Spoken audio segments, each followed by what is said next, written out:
기도하겠습니다. 하나님 감사합니다. 오늘 주님께서 주시는 놀라운 그 말씀을 사모하게 해주시고 오늘 고린도 전후서 또 이렇게 말씀 가운데 깊이 들어갈 수 있도록 우리를 허락하여 주심을 감사합니다. 아버지, 우리의 마음이 우리의 생각과 우리의 뜻대로 움직이는 것 같이 느껴지지만 온전히 주님의 성령님을 통하여서 또 주님께서 인도하시는 대로 우리가 가고 있음을 우리가 믿습니다. 오늘 말씀을 통하여서 주님의 그 발자취를 아버지 우리가 같이 느끼며 또 우리의 삶 가운데 적용하여 주님을 온전히 다시 한번 신뢰하며 나아갈 수 있는 귀한 말씀의 시간 될 수 있도록 인도하여 주옵소서. 오늘 여러 가지 그 문제들을 통하여서 우리의 삶 속에서 그 문제들도 바라보길 소망합니다. 우리 가운데 다시 한번 깨어있게 해주시고 또 이 시대 가운데 어떻게 하면 또 주님의 온전한 그리스도의 군사로서 잘 일어설 수 있을지 우리 가운데 힘을 주시고 능력 가운데 함께하여 주옵소서. 예수님의 이름으로 간절히 기도합나이다. 아멘. 네, 오늘 고린도 전후서 우리 두 가지 좀 살펴보려고 합니다. 네, 일단은 그 저번 시간에 사도행전하고 우리 데살로니가 전후서를 봤는데 데살로니가 전후서가 이제 이 성경책에 가장 먼저 좀 쓰여졌고요. 그 이후에 이제 사도 바울이 2차 전도 여행을 끝나고 이제 3차 전도 여행 중에 바로 이 고린도전서를 먼저 썼습니다. 일단은 고린도전서 이 쓴 이유가 여러 문제점들이 있었어요. 예, 보시면 근친상간 그리고 처음에 당을 지어 분열하는 문제도 있었고 또 세상 법정에서 소송으로 가는 문제도 있었습니다. 교회 안에 다툼이 벌어졌는데 그걸 가지고 교회 안에서 해결하지 못하고 세상 법정에 심판을 받는 거죠. 재판을 받는 거죠. 그리고 또 창녀와 음행하는 그런 성적인 부도덕 그런 문제들도 많았고 또 성관계와 결혼 생활 이런 것들이 제대로 박혀있지 않은 상황이었죠. 데살로니가 전서에도 이런 성적인 그런 문제들 있었던 것 같이 고린도전서도 마찬가지였습니다. 당시에 뭐 좀 이따 우리가 살펴보겠지만 고린도전서가 있는 그 지방은 여러 항구 도시였고 여러 문화들이 접해지던 그런 도시였기 때문에 사람들이 많이 다양한 종류들로 다양한 인종들로 모였겠죠. 그래서 여러 가지 그 문화들이 혼합된 그 문화로 인하여서 이 성적인 문제들이 굉장히 많이 나타나게 됩니다. 그리고 또한 우상숭배. 우상숭배를 하는 건 당연히 안 되는 건 어느 정도는 알고 있었지만 이 우상에게 바쳐진 재물을 먹어야 되냐? 먹지 말아야 되냐? 이런 문제들도 있었어요. 여러분도 헷갈리죠? 그 좀 이따 살펴보고 또한 이 당시의 예배 중에는 이 여성들이 수건을 쓰고 얼굴을 그러니까 가리는 그러한 상황에서 예배를 드리는 이제 그 전통이 있었어요. 왜 그러냐면 구약 시대 때 우리가 잘 알다시피 출애굽기를 보면 모세가 어떻습니까? 이제 시내산에서 이스라엘 백성들이 밑에 있고 기다리고 있고 모세가 이제 하나님으로 시내산 올라가서 하나님과 대면을 하고 거기서 이제 십계명을 받고 40일 동안 그렇게 만난 이후에 내려왔을 때 모세 얼굴이 어떻습니까? 엄청나게 빛난 얼굴이 되었었잖아요. 그래서 사람들이 모세를 쳐다보지 못하는 그러한 상황이었는데 그때 모세가 자신의 얼굴을 가렸어요. 이 수건으로. 이 가리는 걸로. 그래가지고 사람들이 이제 자신의 그 광채 가운데 이게 두려워하지 않도록 그렇게 했는데 그게 이 신약 시대 때까지 오면서 이게 굉장하게 이스라엘 백성들 구약 시대 때부터 이게 임팩트가 컸던 것 같아요. 그래서 이게 이제 전통으로 오게 된 거죠. 그래서 어찌됐든지 간에 남성들은 그나마 이게 조금 권위의식인 거죠. 남성들은 괜찮다. 수건을 안 써도 괜찮고 여성들은 오히려 수건으로 얼굴을 가려서 모세가 했던 것처럼 얼굴을 가려서 하나님으로부터 오는 그 영광만이 비춰질 수 있도록 그렇게 너희들은 가려라 라는 그러한 전통이 있었어요. 뭐 지금으로 따지면 이제 너무 이제 시대 이 착오적인 너무나도 이제 안 좋은 이제 전통인 건데 이런 문제들 가지고 또 이야기를 하고 있고요. 또한 성만찬. 성만찬을 어떤 사람들은 성만찬을 받고 또 어떤 사람은 성만찬을 못 받는 그런 상황이 있었어요. 그리고 또한 방언. 이제 방언을 받은 사람들이 제 자신들이 이제 영적으로 굉장히 우위에 있다라고 생각을 하고 방언을 공적인 예배 가운데 남용을 했던 것이죠. 공적인 예배 때, 뭐 좀 이따 우리가 살펴보겠지만 공적인 예배 대표 기도가 있죠. 대표 기도를 할 때 예를 들어 우리 대예배 때 장로님들이 대표 기도를 하시는데 장로님들이 대표 기도를 하시면서 방언을 한다고 해보세요. 방언으로 기도를 한다고 해보세요. 그러면 어떻게 되겠습니까? 이 다른 사람들이 기도를 못 알아듣겠죠. 그 대표 기도가 아니죠. 그냥 자신만의 기도인 거잖아요. 그런 문제들. 그리고 또 성도들의 몸의 부활. 몸의 부활이 어떻게 실제적으로 나중에 이루어지는지 관념이 없었습니다. 데살로니가 전서에도 이런 저번 주 이게 주일날 우리가 살펴봤듯이 그런 몸의 부활이 어떻게 이루어지는지도 모르는 그런 상황이 있었죠. 이런 것들이 이제 연결되는 겁니다. 그리고 또한 가난한 자들을 위한 연보. 가난한 자들을 위해서 구제를 하고 여러 가지 헌금을 해야 되는데 그렇게 잘 이제 이루어지지 않는 그런 모습들. 이런 여러 가지 지금 벌써 몇 개 문제입니까? 여러 가지 문제들이 있죠. 이런 문제들이 고린도전서의 고린도 교회에 굉장히 만연해 있었어요. 사도 바울이 고린도 교회를 세우고 나서 나중에 3차 전도 여행 중에 이제 이것을 알게 된 거예요. 아, 고린도 교회에 지금 이런 문제들이 있다. 그래서 안 되겠다. 내가 먼저 고린도 전서를 써가지고 디모데를 통해서 보내자라고 해서 이런 문제들에 대해서 편지를 써서 디모데를 통해서 고린도 교회에 먼저 보내고 자신은 일단 에베소에 있는 거예요. 에베소에서 머물면서 쓴 거죠. 그런 다음에 이제 자신도 고린도 교회 가려고 에베소를 떠나가지고 드로아를 거쳐서 이제 마게도냐로 쭉 갑니다. 여러분 지도를 살펴보시면 그 경로가 나타날 거예요. 그래서 에베소를 떠나서 드로아 마게도냐까지 갔는데 이 마게도냐에서 머물면서 다시 고린도 후서를 썼어요. 그러니까 고린도전서를 쓰고 나서 1년 이내 쓰게 된 거죠. 고린도 후서를 쓰게 된 이유는 우리가 조금 더 살펴보겠지만 아야야야. 고린도전서를 쓰고 나서 성도들이 많이 변했다라는 기쁜 소식을 듣고 고린도 후서를 쓰게 된 겁니다. 일단은 고린도 전서를 쓸 당시에는 바울이 마음이 너무 안 좋았어요. 이런 문제들이 너무나 컸고 더더구나 중요한 건 우리가 좀 이따 살펴보겠지만 당시의 교인과 바울과의 관계가 너무 좋지 않았어요. 바울의 조금 이따 살펴보겠지만 바울의 사도성도 공격하고요. 바울이 네가 뭔데 이런 거를 이야기하냐 이런 재밌는데? 것들에 대해서 한번 해볼까? 굉장히 이야기를 하죠. 네, 그래서 배경 및 주목하기를 보시면 이 고린도 교인들이 살고 있던 이 도시에 대해서 우리가 먼저 조금 살펴봐야 될 것 같아요. 고린도는 우선 줄리아스 시저, 이 황제, 이것 가운데 로마 식민지로 계속 있다가 이제 100년 동안 이제 계속 이제 식민지로 이제 생활을 해왔죠. 근데 100년 후에는 이제 어떻게 변했냐면 가장 큰 도시, 그러니까 국제적인 도시로 됐어요. 아까 처음에 말씀드렸듯이 여러 사람들이 많이 몰려오는 국제적인 도시가 된 거죠. 당시에 졸부들이 많이 있었고 또 각종 이주자들이 많이 있었습니다. 이런 사람들이 들어오게 되니까 뭐가 문제가 될까요? 자신들이 섬기던 신을 가지고 들어와서 살게 된 거예요. 그래서 다신을 섬기는 그런 도시가 된 거죠. 그러다 보니까 문화들이 어떻게 됩니까? 혼합 문화가 되는 거예요. 그리고 또한 노예, 자유인, 이방인, 유대인, 다양한 인종들이 섞여 있었어요. 그러다 보니까 어때요? 무엇인가 통일된 어떤 그 질서와 어떤 문화가 이렇게 쭉 자리 잡는 게 아니라 중구난방식으로 자기들이 믿는 신, 자기들이 믿는 문화, 거기에 따라서 다 뒤섞여서 이제 행동하게 된 거죠. 그런 상황 가운데 교인들이라고 할지라도 자신들이 생각했던 이런 그 여러 가지 그 문화가 섞여져 있었기 때문에 그냥 예수님만 믿었을 뿐이지 이런 여러 가지 그 문화에서 무엇이 죄된 것이고 무엇이 잘못된 것인 것인지에 대해서 분별력이 떨어진 거예요.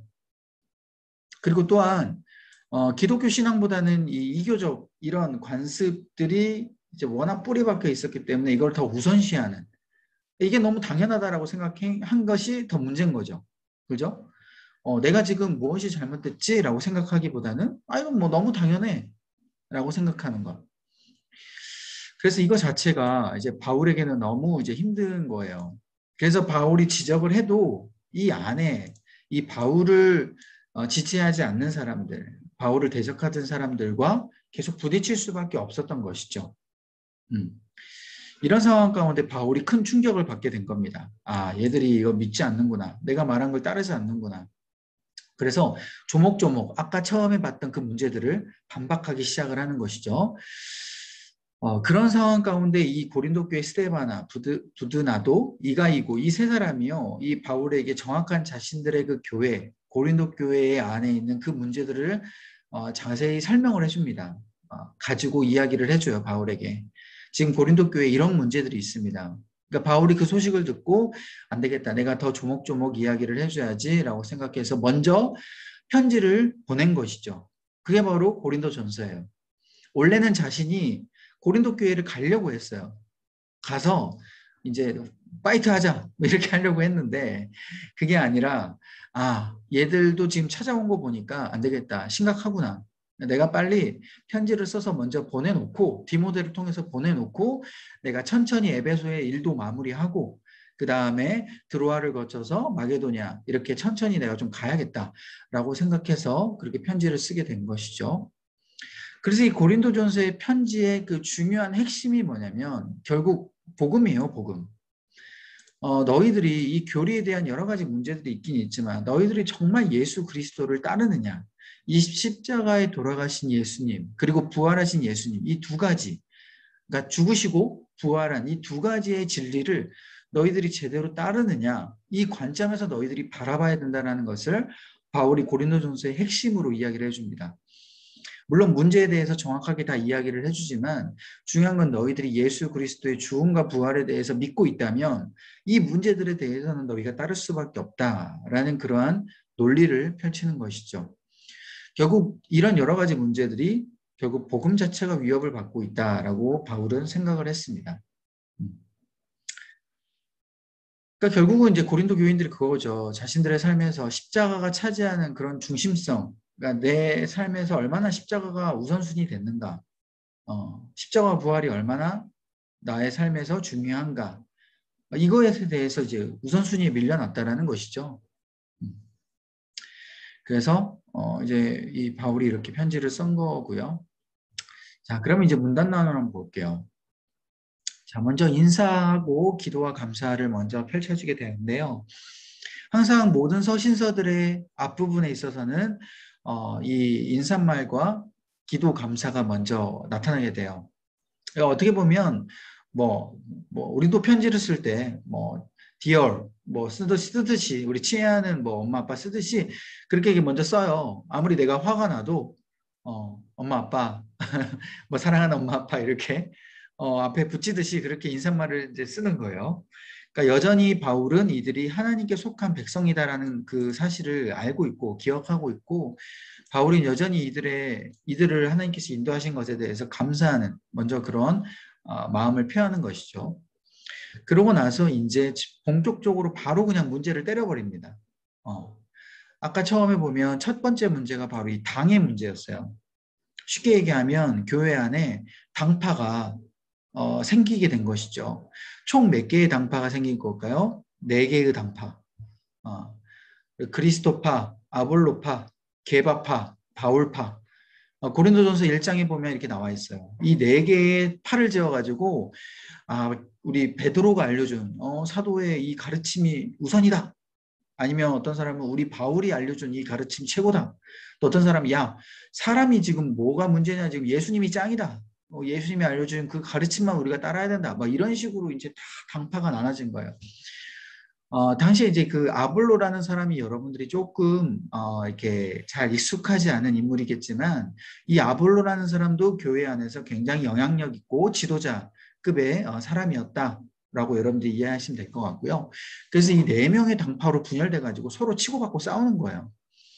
쉽게 얘기하면 오늘날로 따지면 교회 안에 이 당회 안에서 수석 장로님파, 담임 목사님파, 누구죠? 여창근 목사님파 이렇게 파가 나눠가지고 서로 개판으로 이제 싸우는. 그러니까 이제 교회가 어떻게 되겠습니까? 완전히 난리가 나는 것이죠. 거기에 대해서 이제 바울이 이제 화가 난 거예요. 지금 교회 안에서 지금 무슨 일을 하는 거냐? 결국은 무엇을 이야기하냐면 이 분열이 일어난 건 인간의 지혜 때문에 일어난 것이다 라고 이야기를 해요. 결국 우리가 하나님의 지혜를 우리가 가지고 있다면 우리는 하나님 안에서 하나됨이 될 수밖에 없다. 너희들이 인간의 지혜로 인간의 생각들을 하기 때문에 이렇게 당을 지어서 서로 치고받고 싸우는 거 아니냐. 결국은 너희들이 하나님의 지혜를 구해라 라고 바울이 정확하게 이들에게 이야기를 합니다. 그리고 또한 이들에게 뭐라고 이야기하냐면 지금 지도자들 아까 4명 있었죠. 그 지도자들 4명을 왜 당파로 나누어서 이걸 우상시하듯이 하냐. 지금 뭐 바울 자신 나뿐만 아니라 게바, 베드로나 아볼로나 뭐 이런 사람들 자체가 이거는 우상이 될 수가 없다. 심지어 예수님조차도 뭐라 그랬어요? 하나님을 따르는 그래서 하나님 앞에 무조건 기도하고 순종하는 모습을 보였다. 그러니까 너희들이 하나님만을 따르는 그러한 문화로 가야지 사람 우상시하면 안 된다라고 정확하게 문제를 짚어주는 거죠. 그래서 바울 자신도요, 하나님의 종이기 때문에 너희들이 지금 나를 또 비방하고 나에게 지금 당파를 지어서 싸우게끔 하는 이러한 지금 안 좋은 행동들이 지금 너희들 권리가 없다. 그렇게 하면 안 된다라고 이야기를 하죠. 그리고 이제 이런 상황 가운데 지금 교회가 쑥대밭이 된 거잖아요. 당파가 됐으니까. 그래서 교회 안에는 교회의 어떤 그 관념을 정확히 설명을 해주는 거예요. 우리가 교회를 생각할 때 단순한 건물이 아니라 그리고 우리 인간이 이렇게 자신들이 옳다라고 이야기하는 그러한 교회의 그런 공동체가 아니라 교회라는 건 하나님의 성전이다. 그러니까 결국 교회라는 건 우리 몸도 하나님의 성전이 되는 거고 그래서 성령님이 계신 우리 교회, 우리 몸이 다 모여 있어서 우리가 교회가 되는 것이다. 한 사람이 교회이기도 하지만 성령님이 계신 우리가 다 모여가지고 이렇게 공동체로 이루는 것 자체도 교회다. 그러니까 우리가 거룩해야 된다라고 교회에 대해서 정확하게 바로 잡아줍니다. 그래서 교회 안에서만 맨날 이렇게 거룩한 척하고 교회 안에서 또 자신들이 생각했던 자신들의 이익 그런 것만을 이렇게 주장하는 사람들에게 우리에게 굉장히 큰 교훈을 주는 것이죠. 그죠? 우리가 교회가 되고 우리가 거룩해야 되고. 그래서 이런 이제 먼저 당에 대한 문제를 이야기하고요. 두 번째는 근친상간이에요. 뭐 말도 안 되는 이야기죠. 이런 것들 그 이방인의 문화가 들어온 거예요. 그래서 이 교회 안에서도 이게 벌어지게 돼버립니다. 한 교인이 그의 그 아버지 아내, 생모가 아닌 계모인데 자신의 그 계모와 근친상간을 이제 펼친 거예요. 그러다 보니까 이 사실을 알게 됐고 바울이 야 이미 그 죄인을 정죄하기 때문에 그들은 능력으로 모여서 사단에게 넘겨주어야 된다라고 바울이 너무 강력하게 이야기를 해버립니다. 그래서 죄를 절대 가만두지 마라 라고 이야기를 하죠. 이것은 이 죄악의 뿌리, 그 근간을 이야기를 해요. 왜 그러냐면 여러분 바울이 이렇게밖에 할 수 없는 건 이 사람, 이 문제를 일으킨 이 교인을 안 사랑해서 그런 게 아니라 교회 전체 공동체를 생각해서 이러한 결정을 내린 거예요. 왜냐하면 이 교인이 그대로 교회 안에 있으면 어떻겠습니까? 아무리 교인이 회개하고 돌이킨다고 할지라도 이 교인이 했던 그런 죄악들이 옆에까지 다 스며드는 거예요. 그래서 주위에 있는 사람들도 이것에 대해서 자유로울 수 없고 이렇게 죄를 짓게 되는 그러한 상황이 발생할 수 있기 때문에 눈물을 머금고 이 교인을 교회에서 쫓아내야 된다. 절대 가만두면 안 된다. 지금 같으면 출교를 시킨 거죠. 출교시키고 절대 공동체 안에 들어오지 못하게끔 하는 그러한 결단을 내리게 된 겁니다. 있을 수 없는 그런 죄악 바울은 단호하게 결정을 한 거죠. 우리 교회 안에서도 마찬가지예요. 예를 들어 이단을 뭐 신천지에게 빠지고 뭐 이런 뭐 정말 이렇게 있을 수 없는 그 죄악들을 저지른 이 교인들은요 어쩔 수 없이 눈물을 머금고 출교를 해야 돼요. 물론 나중에 이제 제대로 다시 한번 회개하고 돌아오는 완전히 달라졌다라는 확신이 있기 전까지는 이거는 어쩔 수 없는 선택입니다. 단순히 그냥 제가 잘못했습니다. 이 한마디로 끝날 문제가 아니라는 거예요. 시간이 어느 정도 필요하고 완전히 돌이킬 수 있는 시간이 필요한 것이죠. 그 다음에 6장으로 보면 세 번째 문제는 아까 말씀드린 소송이 펼쳐진 겁니다. 교회 안에서 분명히 다툼이 일어났는데 세상의 재판, 법정에 서게 된 것이죠. 어떤 문제였냐? 한 형제가 다른 형제를 속이게 됐어요. 사기를 친 거예요. 쉽게 얘기하면. 그 사기를 쳤기 때문에 어때요? 이 당시에 이제 바울이 없는 상황이었죠. 그러다 보니까 교회 안에 다른 사람들이 안 되겠다. 요 사람을 로마 재판 법정에 세워야겠다 해가지고 로마 재판 그 법정에 세워버린 겁니다. 교회는 아무런 조치를 취하지 않아요. 이 사람에 대해서 뭐 제재를 가한다든지 뭐 어떤 뭐 출교를 시킨다든지 뭐 이런 어떤 아무런 조치를 취하지 않고 그냥 바로 그냥 로마 재판에 그냥 보내버린 것이죠. 쉽게 얘기하면 우리 교회 안에서 예를 들면 제가 우리 그 박 집사님을 속였어요. 근데 우리 박 집사님이 주위에 있는 사람들과 함께 저를 이제 세상 법정에 고발을 한 거예요. 교회 안에서는 뭐 아무런 뭐 조치가 없고. 바울이 이야기하는 건 그러면 안 된다라는 거예요. 왜? 교회 안에서 먼저 이 사람에 대해서 정확하게 무엇이 잘못됐는지를 이야기를 하고 이 교회 안에도 공동체 내에서 치리가 있어야지 교회 안에서 치리가 없이 그냥 바로 세상 법정에 하게 되면 우리가 세상 사람들에게 뭐라고 조롱을 받겠냐. 그리스도인으로서 영향력이 없어진다라는 거예요, 결국. 그리고 소송한 사람에 대해서도 책망을 하는 거예요. 야, 물론 너가 그 속임을 받았다는 거는 물론 이해는 하지만 그렇다고 해서 이 형제의 너를 속인 그 사람에 대해서 너가 바로 세상 법정에 고발하면 어떻게 되냐? 우리 공동체가 뭐가 되냐? 하나님을 믿는 사람들이 얼마나 조롱거리가 되고 웃음거리가 되겠냐라는 생각이 그런 이제 이야기인 것이죠. 그러니까 우리가 생각했을 때 물론 정말 이렇게 벌을 받아야 되고 그렇게 해야 되겠지만 우리가 한 번쯤 생각을 해봐야 돼요. 우리가 하나님의 백성으로서 하나님의 영광을 과연 드러내고 있는지 세상 사람들로 인하여서 우리가 얼마만큼 조롱을 받고 얼마만큼 우리가 웃음거리가 되고 있는지 한번 그것을 생각해 본다면 우리가 해결할 수 있는 부분에 있어서는 우리가 이 안에서 해결을 하고 만약 그럼에도 불구하고 안 됐을 때에 우리가 세상 법정으로 나아가야 된다는 것이죠. 그래서 이런 교회의 이제 전체적인 다툼이 이제 벌어진 겁니다. 이 두 사람의 문제였지만 결국은 공동체 전체 다툼으로 이제 퍼져 나가 버린 것이죠. 그래서 바울이 이걸 안타깝게 생각해서 결국 우리가 여기 이렇게 하면 안 되고 우리 안에서 치리하고 우리가 하나님의 백성이라는 것을 우리가 기억하자라고 이야기를 하는 거고요. 그 다음에 문제는 아까 말씀드린 성적 부도덕에 이제 문제가 나타나게 됩니다. 이게 어떤 관념을 가지고 있었냐면요. 이들이 데살로니가 전서에도 마찬가지지만 우리 몸이라는 것 자체가 무가치하다라는 이런 관념이 굉장히 많이 있었어요. 왜냐? 결국은 우리가 몸은 죽게 되고 우리가 저 천국을 가게 될 건데 그러면 몸 자체를 우리가 그냥 쉽게 생각해서 함부로 내가 정욕대로 함부로 무조건 해도 되겠구나라는 그런 생각들을 가지게 됐다라는 거예요. 그래서 어떤 사람들이 이런 창녀와 관계를 가질 수도 있다. 우리는 그렇게 가져도 된다. 이렇게 주장을 한다는 거예요. 그래서 이런 잘못된 생각 가운데 이제 바울이 정확하게 이야기를 하죠.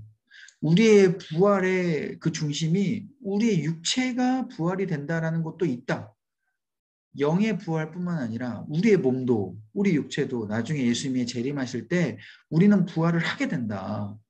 그것을 정확하게 짚어주는 겁니다. 제가 주일에도 말씀드렸잖아요. 우리 몸 자체가 예수님의 재림 때는 정확하게 부활을 하게 돼요.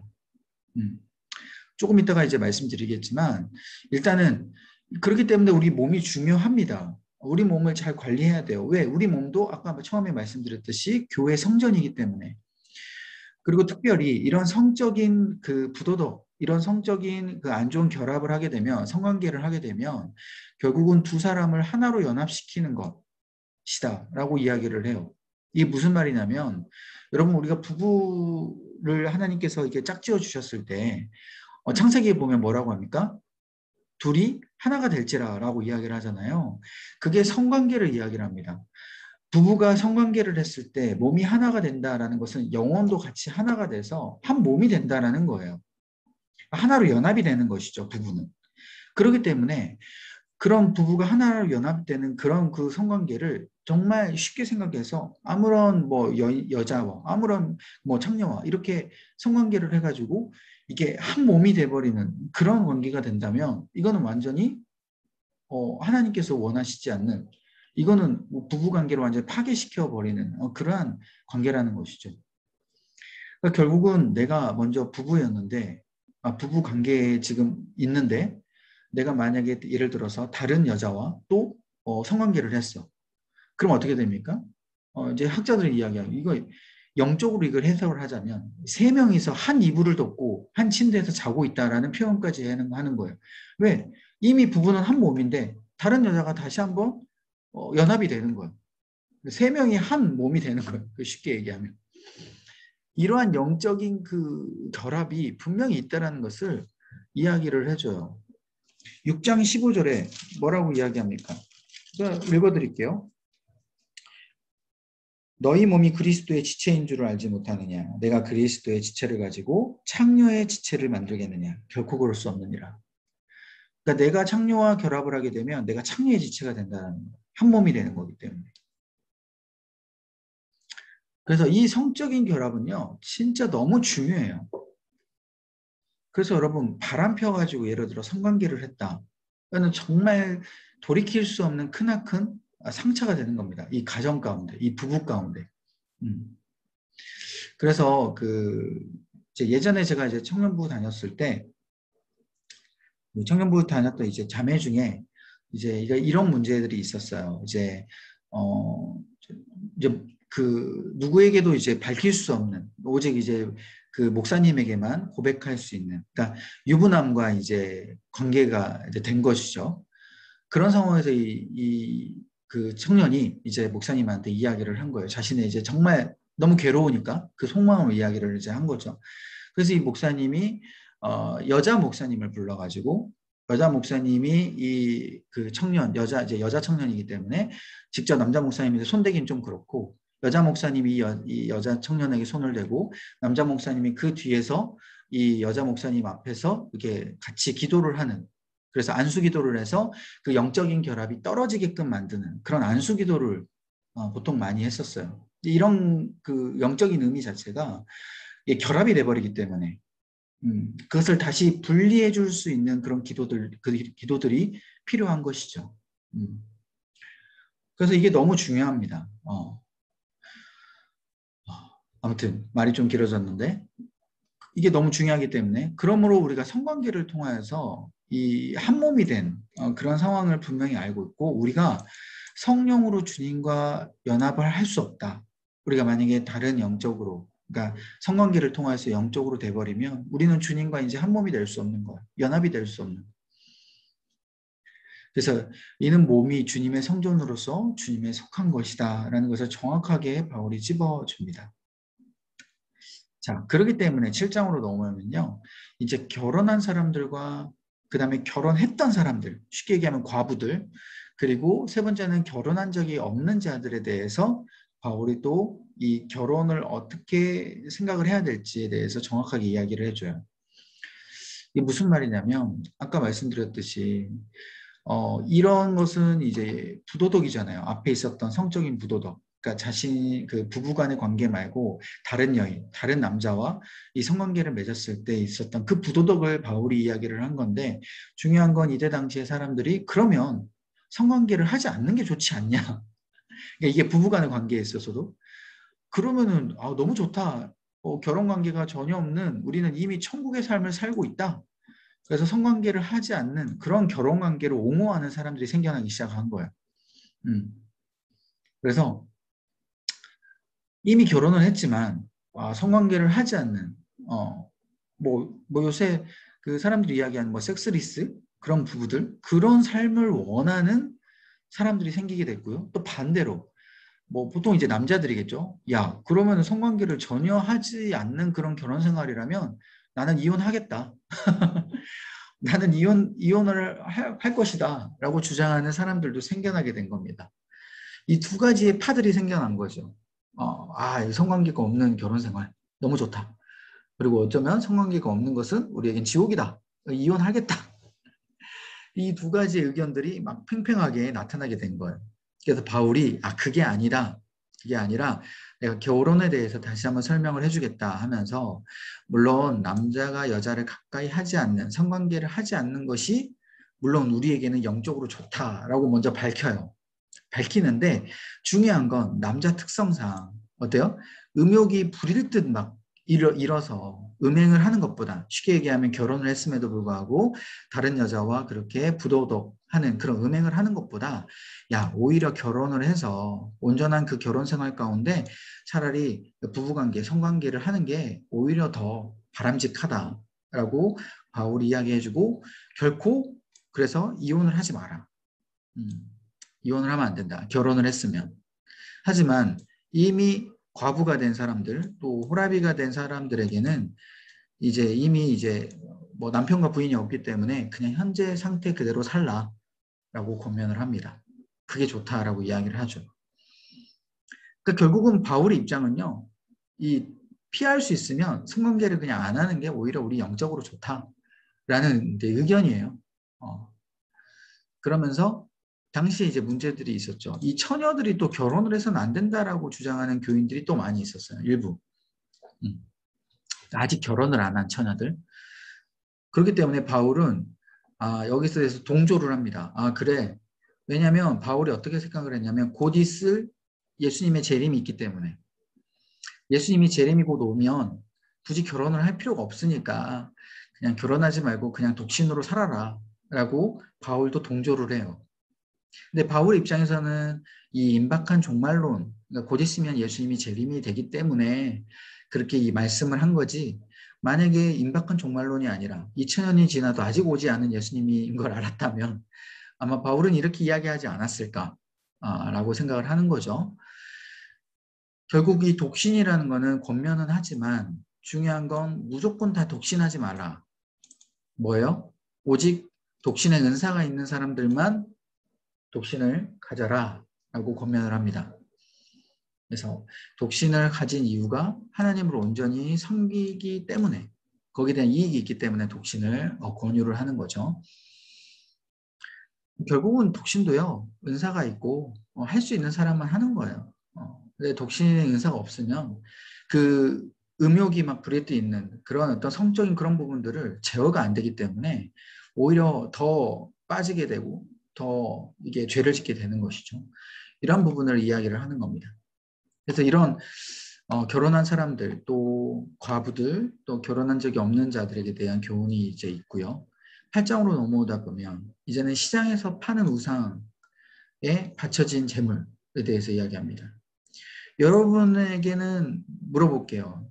만약에 시장에서 여러분들이 뭐 물고기를 산다거나 고기를 살 때에 그게 시장에 그 우상에게 바쳐진, 그러니까 쉽게 얘기하면 뭐 유대교 우리나라의 제사로 바쳐진 그 음식이라는 걸 여러분들이 안다면, 제사상에 올라간 음식이라는 걸 안다면 여러분 사시겠습니까? 안 사시겠습니까? 물론 신선한 고기가 아니기 때문에 안 산다라고 이야기할 수 있겠지만 이미 시간 지난 고기다라고 생각할 수 있겠지만 여기서 이제 제가 간단하게 설명을 해드리자면 여기 보면 제가 이제 해놨어요. 믿음이 약한 자들이 볼 수 있어요. 인제 교회를 나오고 인제 새신자고 예수님을 믿는 자들이 내가 그렇게 사는 모습을 볼 수 있다는 거예요. 우상에게 바쳐진 재물을 사는 모습. 그러면 어때요? 그러면 믿음이 약한 자들이 오히려 믿음이 무너지고 오히려 나도 그래도 되겠구나. 나도 그냥 우상의 재물 마음대로 막 먹고 막 이렇게 해도 되겠구나 라고 생각할 수 있기 때문에 이 건덕을 위해서 공동체의 건덕 그리고 믿음이 약한 자들을 세우기 위해서 우상에게 바쳐진 재물이란 걸 알게 된다면 안 사는 게 좋고요. 반대로 만약에 우상에게 바쳐진 재물을 인지를 몰라. 내가 살 때에 물어보진 않잖아요. 여러분 시장에 가서 여러분 고기 한 건 주세요 할 때 이거는 제사상에 올라간 고기입니까? 라고 안 물어보잖아요. 마찬가지로 시장에 가서 너희들 제발 물어보지 마라. 그 상관없다. 이거는 그냥 고기일 뿐이다. 이게 우상에게 바쳐진 고기라고 해서 이게 막 영적인 의미를 부여해가지고 막 고기를 먹으면 갑자기 막 구토가 일어나고 막 내 몸이 갑자기 막 혈액이 막 이상해지고 막 그런 게 아니다. 그러니까 너희들이 제발 묻지 말고 그냥 너희들의 영적인 건강을 위해서 그냥 사서 먹어라. 이렇게 이야기해요. 대신 너희들이 묻지도 않았는데 만약에 알게 된다면 어떻게 해요? 그냥 너희들의 영적인 건강을 위해서도 그냥 사지 마라 라고 이야기를 하는 거예요. 이게 바울이 이야기를 하는 겁니다. 쉽죠? 네. 자, 그 다음에 11장. 이 예배 중 수건을 쓰는 것에 대해서 문제가 또 나타났어요. 아까 말씀드렸듯이 남녀 불평등이 있었습니다. 그렇기 때문에 당시 여자들만 수건을 계속 쓰면서 예배를 드렸어요. 그래서 바울이 이렇게 뭐라고 이야기하냐면 바울도 여기서 동조를 해요. 사실은 여성들이 자신의 머리를 마음대로 드러낼 수 있는 권한이 있지만 그래도 주님 안에 있는 여자들과 남자들은 역할이 다르다. 상호 의존적인 존재이다라고 이야기를 합니다. 그러니까 결국은 이런 의미죠. 남자는 하나님의 형상이고 영광이고 여자는 남자의 영광이다. 이런 이야기를 해요. 물론 틀린 말은 아니에요. 이게 성경 말씀에 나와 있기 때문에. 그렇기 때문에 남자가 하나님의 형상을 가지고 있으니까 이거는 굳이 막 수건을 쓸 필요 없고 이 여자들은 남자의 영광이기 때문에 거기에 대해서 이 수건을 써서 오히려 남자의 그런 어떤 그 영광뿐만 아니라 이렇게 안 좋은 것들 이런 것들을 조금 수치를 조금 이렇게 드러내지 말고 오히려 여자들이 가리워주는 쪽으로 그렇게 했으면 좋겠다라고 이야기를 합니다. 그래서 여자들이 잘해 쉽게 얘기하면 여자들이 잘해야지 남편들이 욕 안 먹는다 이거예요. 네.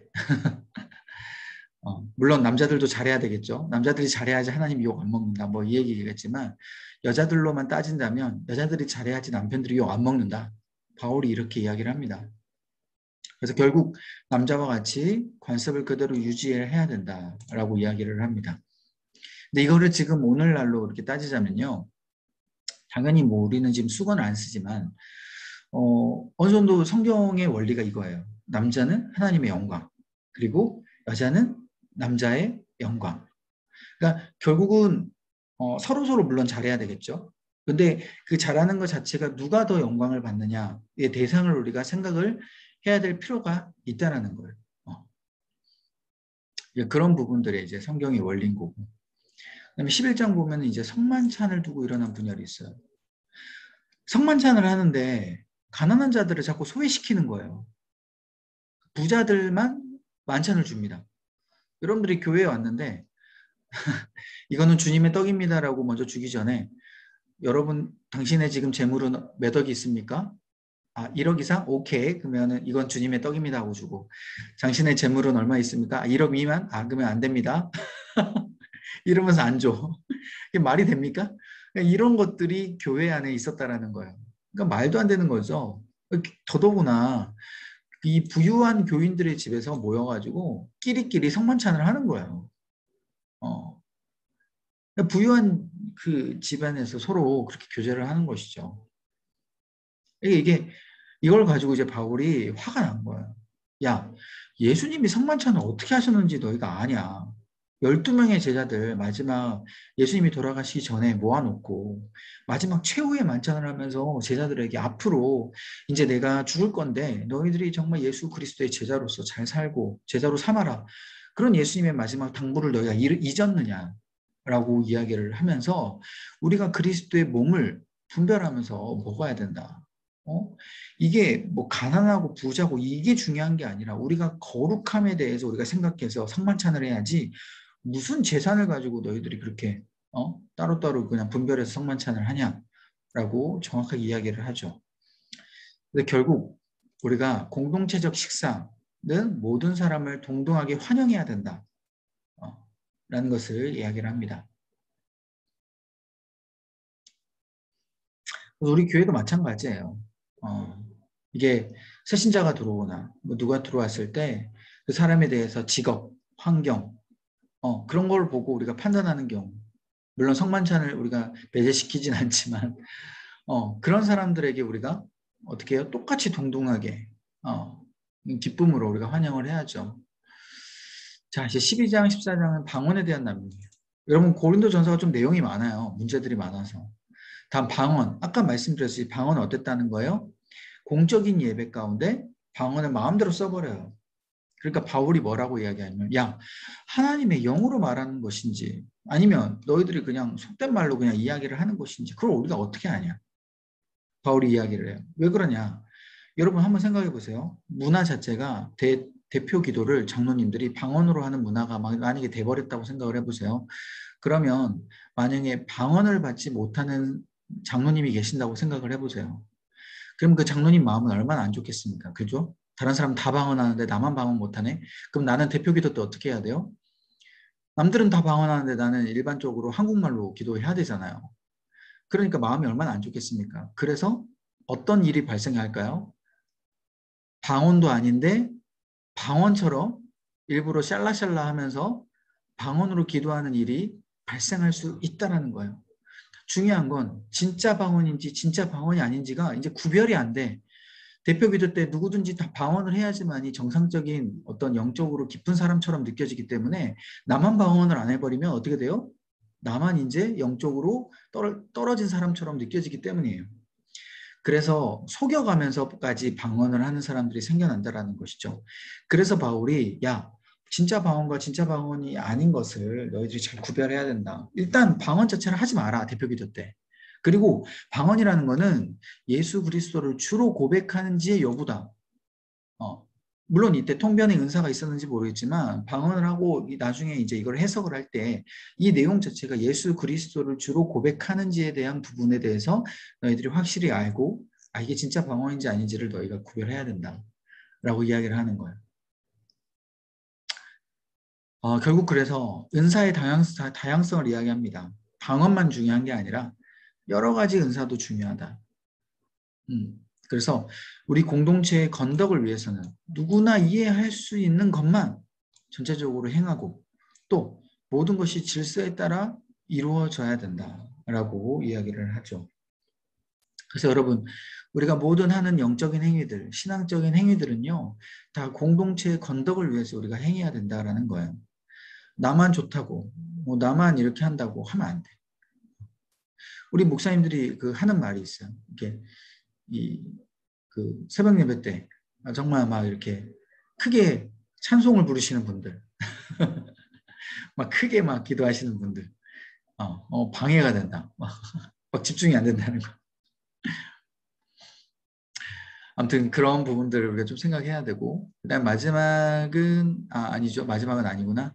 그다음에 이제 성도들의 몸의 부활에 대해서 이야기해요. 일부 교인들이 성도 육체의 부활을 부정을 합니다. 그러니까 영적으로만 부활이 있고 영적으로만 하나님께 함께 있고 육체의 부활은 없다 라고 하기 때문에 바울이 안 된다. 야, 우리가 동일한 육체, 이거에 예수 그리스도가 부활한 것처럼 우리 육체도 부활할 것이다. 그러니까 우리가 그리스도의 부활을 믿는 것 자체는 우리의 몸의 부활임을 너희들이 기억해야 된다라고 이야기하고요. 결코 이 육체를 가지고 중요하게 육체를 생각을 해야 된다라고 연결해서 아까 처음 부분과 함께 연결해서 이야기를 하고 있는 것이죠. 그렇지만 이제 이런 문제가 나오죠. 우리 데살로니가 전서 때도 질문하신 우리 집사님도 계셨지만 우리 부활한 몸이 어떤 종류의 몸인가? 그러면 우리 부활이 똑같은 지금 현재 우리 몸과 같냐? 바울은 이렇게 해요. 동일한 육체이긴 하지만 전혀 동일하지 않는 몸이 될 것이다. 그리고 천국에서 살 수 있도록 영적으로 변화된 몸일 것이다 라고 이야기를 합니다. 이게 도대체 어떤 몸인가라고 좀 이해를 못할 수 있지만 어찌됐든지 간에 제가 말씀드렸듯이 거지 나사로가 부자가 거지 나사로를 알아보는 것처럼 우리가 몸의 영적인 어떤 부활뿐만 아니라 몸의 부활도요. 그 가운데 뭔가 알아볼 수 있는 상황이 되지 않을까. 그렇지만 천국에서는 이 몸을 가지고 살아가는 여러 가지 환경들이 될 것이다. 라고만 여러분들 이해하시면 될 것 같고요. 마지막은 가난한 자들에 대한 연보입니다. 이 가난한 형제들을 구휼하기 위해서 계속해서 이방 교회들로부터 실제적인 기부금을 받았는데 그래서 그렇게 열심히 이제 구제를 했는데 중요한 건 이제 이게 뭐 어떤 교회는 또 많이 하고 어떤 교회는 또 적게 하는 그런 부분이 있었죠. 특별히 고린도 교인들에게는 이 갈라디아 교회에게 이미 명했던 것처럼 연보를 어떻게 준비를 해야 해라 라고 이미 갈라디아 교인들에게도 연보를 명했고 여기도 연보를 지금 명하고 있는 모습을 봅니다. 그러니까 약간 명령처럼 느껴져요. 조금 강제적인. 너희들이 연보를 해야지. 구제를 해야지. 이게 제대로 된 그리스도인이다. 라고 좀 이야기를 하죠.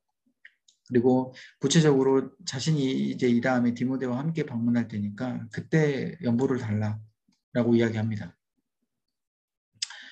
결론적으로 이제 이런 여러 가지 그 문제들이 있죠. 이런 문제들이 있으니까 너희들이 잘했으면 좋겠고 중요한 건 이 편지를 디모데가 가지고 가니까 너희들 디모데를 잘 맞이해주고 그리고 이 편지를 전달하는 디모데뿐만 아니라 다른 사람들도 있겠죠. 이런 사람들에 대해서 너희들이 잘 높여주고 잘 교회 안에서 섬길 수 있도록 해달라라고 이야기를 하면서 단호하게 이제까지 열심히 잘 이야기해놓고 이제는 너희들을 사랑한다라고 병 주고 약 주고 마지막에 말로 마무리를 합니다. 그런 거 있잖아요. 예, 자녀를 키우면서 엄청나게 막 30분 동안 엄청나게 화내놓고 마지막 1분 동안 눈물 흘리면서 딸아 아들아 내가 너 사랑해 하면서 안아주는 거 이런 모습으로 생각하시면 되겠고요. 자, 고린도후서 이 내용이 많아서요. 그래도 빨리 하고 있습니다. 이 고린도후서는 뭐냐면 일단 고린도 전서를 보냈죠. 그 다음에 그 바울이 이제 고린도 교회를 이제 가고 있는 상황입니다. 가고 있는 상황에서 눈물의 편지를 하나 보내요. 그러니까 고린도 후서 전에 편지를 또 하나 씁니다. 근데 눈물의 편지를 왜 쓰냐면 이 고린도 전서를 보내고 나서 이 고린도 교회가 좋아졌다는 소식을 들어야 되는데 이 편지로 인하여서 문제는 어떤 소식을 듣냐면 이 고린도전서 아까 내용이 셌잖아요. 그죠? 막 단호했잖아요. 세고. 그러니까 이 고린도 교회 성도들이 열받은 거야. 오히려 더 바울을 막 더 이제 비판하게끔 하고 더 이제 화를 내버린. 그 소식을 바울이 들으니까 이제 바울이 더 너무나 마음이 안 좋아서 자신은 사랑으로 썼는데 너무나 마음이 안 좋아서 눈물로써 편지를 하나 더 써서 보냅니다. 그래서 이 눈물의 편지를 받고 나서 이후에 고린도 교회의 교인들이 이 눈물의 편지를 통해서 변화되게 돼요. 아, 바울이 진심이었구나. 그러니까 결국은 이거예요. 강하게 나가면요, 사람이 안 변해요. 이 사랑으로, 눈물로 해야지 사람이 변해요. 어. 고린도 전서에는 안 변했는데 이 눈물의 편지로는 변한 거죠. 그래서 결국은 이 눈물의 편지를 통해서 고린도 교회들이 변하게 됐고 그런 소식을 디도를 통해서 들은 거죠. 그래서 이 소식을 들은 바울이 이제 마음이 기쁜 거예요. 그래서 고린도 교회를 격려하고 앞에 전서에서 말하지 못한 몇 가지 보충들 그리고 디도를 통해서 알게 된 여러 가지 다른 문제들 또 추가적으로 이제 문제들이 생겼어요. 어떤 거냐면 이제 예루살렘에 가난한 형제들이 있었는데 그들을 위해서 연보도 했으면 좋겠다. 이러한 문제들 그리고 자신의 사도권에 대해서 공격했던 것들 아까 고린도전서를 보내고 나서 막 바울을 공격을 했죠. 사도권에 대해서 공격을 한 거예요. 바울 너가 뭔데 지금 우리한테 이렇게 강하게 이야기하냐 라면서 사도권을 가지고 공격을 했는데 거기에 대해서 바울이 자신의 사도권에 대해서 변호하는 그런 부분들 그리고 고린도 교회에 침입한 이 유대계 순회 그 여행자들이 있었어요. 당시에 여러 교회들 다니면서 설교를 하고 헌금을 가로채는 그런 순회 설교자들이 있었는데 그런 이제 이단들이죠. 뭐 이제 진리에 대해서 제대로 알지도 못하는 이런 유대계 순회 설교자들을 향한 비판 이런 것들이 이제 바울이 이야기를 하면서 고린도 후서를 적게 됩니다. 이해되셨죠? 네. 이 앞부분은 바로 제가 방금 설명한 그 내용이고요. 그래서 이제 고린도 후서는요. 고린도 전서와는 분위기가 완전 달라요. 고린도 전서는 막 책망하고 너희들 그렇게 하면 죽어 막 이런 느낌의 분위기였다면 아까 눈물의 편지를 쓰고 나서 이제 바울도 알게 된 거예요. 얘들은 책망하면은 더 짜증낼 스타일이구나. 안 되겠다. 이제 눈물로써 조금 우쭈쭈 해줘야지 라고 생각해서 이제 자신의 받았던 그런 개인적인 고난의 감정들도 막 넣고요. 그러니까 이제 조금 동정심을 일으키는 거죠. 내가 너희들한테 가기 전에 이러한 힘든 일을 겪었다 하면서 막 이야기도 해주고 또 이러한 고통스러운 경험을 통해서 바울이 복음을 내가 위해서 내가 이제까지 너희들한테 그렇게 강하게 이야기를 한 거다. 나는 이 복음을 위해서 이렇게 달려왔다. 라고 자신에 대한 마음을 이야기를 해주고 그리고 나는 너희들을 정말 사랑하고 있다. 라는 것을 이제 밝히고 있는 것이죠. 그리고 또한 바울이 고린도를 방문한 이유 중에 하나가 이 가난한 형제들을 위한 이제 연보를 내가 가져오기 위해서 내가 지금 너희들한테 가고 있다라고 이야기를 합니다. 그러니까 당시에 바울은 이 가난한 형제들을 위한 마음이 굉장히 컸던 것 같아요. 특별히 예루살렘에도 가난한 형제들이 많았고 그리고 주위에도 가난한 형제들이 많았기 때문에 이들에게 꼭 연보를 하기 원했던 것이죠. 이런 것들을 이제 이야기하면서 이제 중요한 건 이거예요. 이 순회 선교자들, 이 이단들, 이들의 익속을 차리기 위해서 교회를 많이 이용을 했습니다. 그래서 이제 설교를 하고요. 너희들 빨리 우리들한테 헌금을 해라. 막 돈을 막 탈취를 한 거죠. 그리고 이들이 바울을 공격을 했어요. 야, 너희들이 지금 바울에 대해서 따르고 있냐? 바울이 예전에 지가 지금 바울이라고 이야기하지만 원래 사울이었어. 예수님을 믿는 자들을 오히려 다 잡아다가 감옥에 넣었던 사람이었어. 라고 사도권을 가지고 공격을 막 했던 이런 순회 설교자들을 가지고 바울이 열받아 가지고 이들을 바로 치리해야 된다. 내가 지금 빨리 갈 테니까 얘를 가만두지 마라 라고 이야기를 합니다.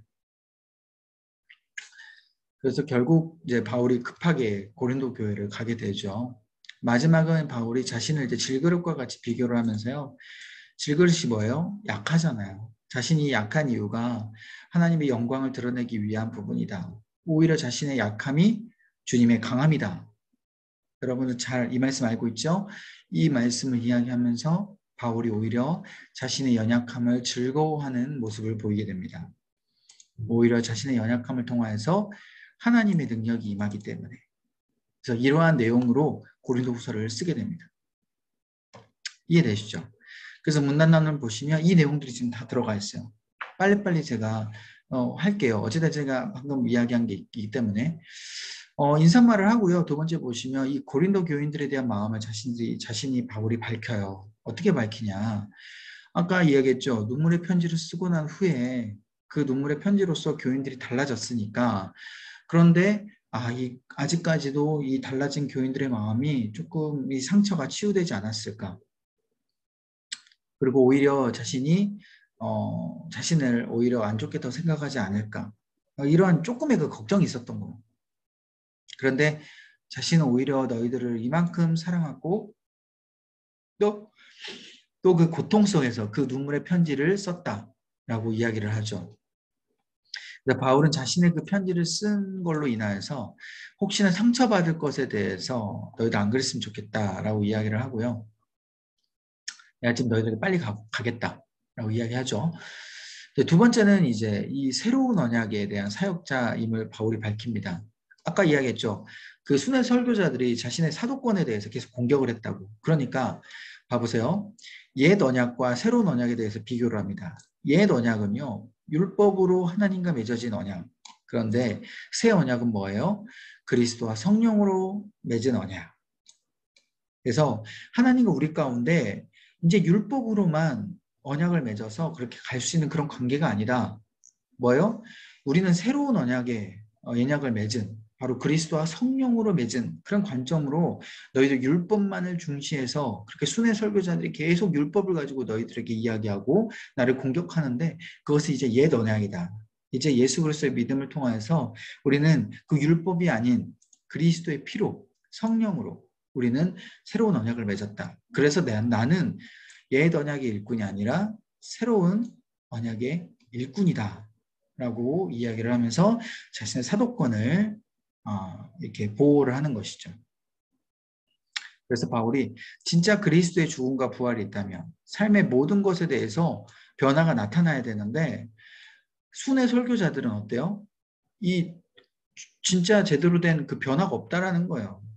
그 사람들이 하나님을 제대로 믿고 새 언약을 맺고 있다면 어떻게 삶의 변화가 안 나타나겠냐. 그 사람들은 삶의 변화가 없다. 말뿐이다. 돈도 착취하고 자기들 마음대로 입속 차리는 그런 사람들이다 라고 이야기를 합니다. 결국 이걸 본다면 우리가 나타나는 교훈이 뭐예요? 말씀이 그 주시는 메시지가 우리가 하나님을 제대로 믿는다면 하나님과 새로운 언약을 믿는다면 우리 가운데 나타나는 삶의 변화가 제대로 드러나는 게 맞다라는 거예요. 우리가 좀 찔릴 수밖에 없죠. 그죠? 내가 하나님을 제대로 못 믿는가? 라는 생각이 들 수 있겠지만 어찌됐든 간에 우리가 하나님을 제대로 믿는다면 이 삶에 놀라운 은혜가 나타나야 되는 우리가 알아야 되는 것이고 자, 그 다음에 이제 이 연보입니다. 너희가 연보를 제대로 준비를 해야 된다. 왜냐하면 바울이 지금 경쟁을 시켜요. 이 마게도냐 이 사람들이 야 고린도 교회에 자발적으로 연보를 하고 있대라고 소식을 지금 듣고 있다고 지금 선의의 거짓말을 해요. 지금 고린도 교회는 아직 자발적으로 연보를 하고 있지 않거든요. 그런데 고린도 교회 편지를 보면서 야 마게도냐 사람들이 너희들 지금 자발적으로 연보한다는 소식을 이미 듣고 마게도냐 사람들이 야 도전을 받고 지금 연보하고 있어. 그러니까 너희들 지금 이거 거짓말이 안 되려면 너희들 열심히 연보해야 돼. 라면서 지금 경쟁을 붙이는 거죠. 마게도냐와 고린도 교회 서로. 그래서 이런 이제 성경적인 원리와 이런 너희들이 진짜 경건의 모습이 있다면 이렇게 관용이 있어야 된다. 양보를 해야 된다라고 이 성경적인 이제 메시지를 주고 있는 거고요. 그 다음에 이제 아까 그 순회 설교자들에 대해서 이제 반박하는 게 이제 연결이 되면서 이 바울의 그 자신의 사도권을 또 보호를 하고 있습니다. 어찌됐든 간에 이 사도 바울이 고린도 교인들과 있을 때 유순하고 사랑스러운 모습이 있었는데요. 이 순회 설교자들이 이걸 가지고 공격을 해요. 야, 사도 바울이 이건 이중적인 모습이다. 야, 너희들한테 있을 때만 굉장히 유순하고 사랑스러운 모습이 있었을 뿐이지, 야, 사도 바울은 지금, 야, 고린도전서 편지 쓴 거 봐라. 야, 고린도전서에 보니까 막 너희들한테 이렇게 비판하고 막 화내지 않았냐. 이거 이중적인 모습이야. 야, 너희들과 함께 있을 때는 이렇게 유순하고 사랑스러웠던 사도 바울이 지금 전서 쓴 거 봐. 그런 거 보면 너희들 이중적인 모습이 아니냐. 라면서 순회 설교자들이 이 고린도 교회 교인들을 선동하는 거예요. 바울이 이중적인 모습을 가지고 있다고. 그리고 또 뭐예요? 바울이 오히려 자립적으로 복음을 전하지 않는다라고 순회 설교자들이 이야기를 해요. 그러니까 계속 연보하라 그러고 헌금 가지고 하라 그러니까 자립적이지 못하다는 거예요. 자비량이 없다는 것이죠. 그래서 자신이 세운 교회를 오히려 이용한다라는 거예요, 바울이. 그래서 이런 것들을 지금 순회 설교자들이 딱 집중적으로 공격을 해버리는 거거든요. 그러니까 바울이 이걸 듣고 열받은 거죠. 지금 장난하나? 지금 야, 걔들이 지금 사단의 종이다 오히려. 그들 자신의 이익을 얻기 위해서 너희들 헌금 가지고 지금 다 가지고 가는 거야. 그리고 고린도 교인들 너희들 깨달아야 돼 라고 이야기를 하고요. 자신에 대해서 비교를 해요. 자신은 지금 자비량으로 안 한 게 아니다. 자신은 다 자비량으로 지금 목회하고 오히려 가난한 자들에게 연보를 하기 위해서 너희들에게 헌금을 걷는 거지. 내가 언제 너희들한테 헌금 가로챈 적이 있느냐. 자신이 오히려 돈이 없어서 힘들어서 마케도냐인들 교인들이 자신을 도와줬다. 언제 너희들이 나를 도와준 적이 있느냐라고 억울함을 지금 표현하고 있는 거예요, 바울이. 오히려 빌립보 교인들에게 돈을 받아서 고린도 교회를 섬겼고요. 또 자비랑도 했고 오히려 마게도냐 교인들도 자신을 도와줬다. 이런 이제 팩트를 이야기를 하죠. 그리고 그의 대적자들이 그들의 업적에 대해서 자랑을 했어요. 순회 설교자들이. 나는 우리들은 고린도 교회 오기 전에 막 이런 교회를 다니면서 설교를 했고 이렇게 교회를 세웠고 막 이런 것들 드러나지도 않은 것들 막 이런 것들에 대해서 자신들이 막 잘했다라고 막 칭찬하는 거죠. 바울이 이것들을 지금 이야기하면서 야 나는 오히려 내 연약함을 자랑한다. 나는 하나님이 성령님이 함께 계시고 내 연약한 가운데 오히려 그리스도의 능력이 오히려 나의 완전하게 됨에 그런 모습이 있었다라고 이야기하죠. 그래서 그리스도의 능력이 바울의 약한 가운데 완전하게 됐다. 이 말씀이 바로 우리에게 있으면 좋겠습니다. 그죠? 우리의 약함에 하나님의 능력이 있음을. 그래서 이제 마지막으로 고린도 교인들을 향한 개인적 호소들에서 이제 계속 연속돼서 이제 이야기를 하고요. 마지막 권면하고 삼위일체 축도하면서 후서를 마무리하게 됩니다. 기도하겠습니다. 하나님 감사합니다. 아버지, 우리가 정말 이 복음을, 이 진리를 더욱더 소망하며 더욱더 굳건히 붙들고 나아가길 원합니다. 삶에 그냥 지나치던 여러 가지 우리의 안 좋은 모습들, 또 하나님께서 기뻐하시지 않는 행동, 또 마음들이 있다면 아버지, 우리가 그 순간순간마다 깨닫게 해주시고 하나님께서 주시는 놀라운 모습으로, 또 기쁜 모습으로 아버지, 우리가 힘차게 나아가게 하여 주시고, 또한 하나님께서 우리의 모습을 보고 잘하였도다 충성된 종아 말씀하여 주시고, 내가 너의 그 나에게 나오는 모습을 아노라 라고 말씀하여 주시는 그 놀라운 그 주님의 음성 가운데 우리가 힘을 얻고 이 말씀을 통하여서 우리가 굳건히 더욱더 나아가는 아버지 우리 모습 될 수 있도록 인도하여 주옵소서. 당시에 고린도 교회의 모든 교인들이 아버지 여러 가지 문제를 통하여서 또 분열되고 또 여러 가지 유혹 가운데 시험을 당하였지만 우리 삶 가운데 있어서 이런 유혹과 시험이 찾아올 때에 능히 예수 그리스도의 이름을 선포하며 물리치게 하여 주시고 온전히 하나님께서만 기뻐하시는 행동의 선택을 할 수 있도록 주님께서 우리를 굳건히 붙들어 주옵소서. 일주일간 삶을 또 살아갈 때에 아버지가 주님께서 주신 놀라운 그 은혜를 기억하게 해주시고 다음 시간에 볼 때에 또 힘이 있는 모습으로 또 기쁜 모습으로 만날 수 있도록 역사하여 주옵소서. 이 모든 말씀 예수님의 이름으로 간절히 기도합나이다. 아멘.